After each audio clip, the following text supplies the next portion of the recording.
नमस्कार मित्रांनो, सुनील तटकरे आणि प्रफुल्ल पटेलांचं राष्ट्रवादीतील भविष्य काय पक्षाकडून अखेर खुलासा झालेला आहे. रोहित पवारांचा गंभीर आरोप सुरू झालेला आहे.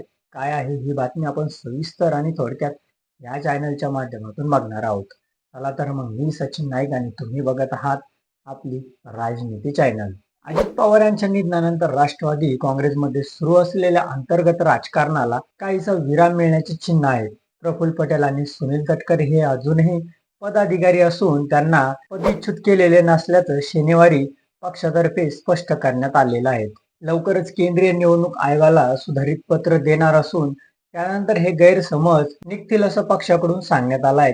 पक्षाविषयी उलटसुलट चर्चांना विराम मिळावा यासाठी पक्षाच्या राष्ट्रीय अध्यक्ष उपमुख्यमंत्री सुनेत्रा पवार यांच्या सूचनेनुसार हे स्पष्टीकरण देत असल्याचं पक्षाचे सोलापूर जिल्हा अध्यक्ष उमेश पाटील यांनी स्पष्ट केलेलं आहे. अजित पवार यांच्या निधनानंतर रिक्त झालेल्या पक्षाच्या राष्ट्रीय अध्यक्षपदी सुनेत्रा पवार यांची निवड करण्यात आली. त्यानंतर केंद्रीय निवडणूक आयोगाला पाठवलेल्या पत्रात प्रफुल्ल पटेल आणि सुनील तटकरे यांच्या पक्षातील पदाचा उल्लेख नव्हता. त्यामुळे चर्चांना सुरुवात झाली होती. त्यानंतर पुन्हा 29 एप्रिल रोजी नवे पत्र पाठवण्यात पक्षाची राष्ट्रीय कार्यकारिणी आणि पदाधिकाऱ्यांची यादी देण्यात आली.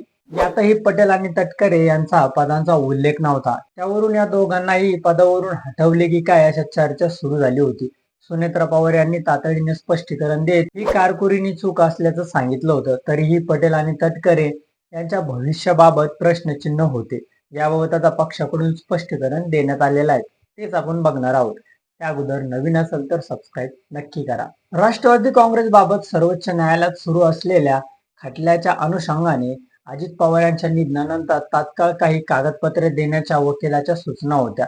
त्यामुळे ही तरतुदीची यादी करण्यात आली आहे. यामध्ये कार्यकारी समिती ही सर्वोच्च आहे. याच समितीला पदाधिकाऱ्यांची समिती स्थापन करण्याचे आणि त्यातील नियुक्त्याचे अधिकार आहेत, असेही उमेश पाटील यांनी सांगितले. निवडणूक आयोगाकडे देण्यात आलेल्या कार्यकारी समिती आणि पदाधिकारी समिती या दोन्ही पत्रांमध्ये पक्षाचे नेते प्रफुल्ल पटेल यांच्या पदाचा उल्लेख राज्यसभा गटनेते असा असला तरी ते राष्ट्रीय कार्याध्यक्ष आहेत आणि राहतील. सुनील तटकरे यांच्या पदाचा उल्लेख नसला तरी ते प्रदेशाध्यक्ष आहेत आणि राहतील, असं पाटील यांनी स्पष्ट केलेलं आहे. अजित पवार यांचा सर्वात जास्त छळ करण्याचा प्रयत्न हा आमदार रोहित पवार यांनी केला आहे. अजित पवार यांची राजधानी असलेल्या बारामतीवर रोहित पवार यांचा डोळा आहे.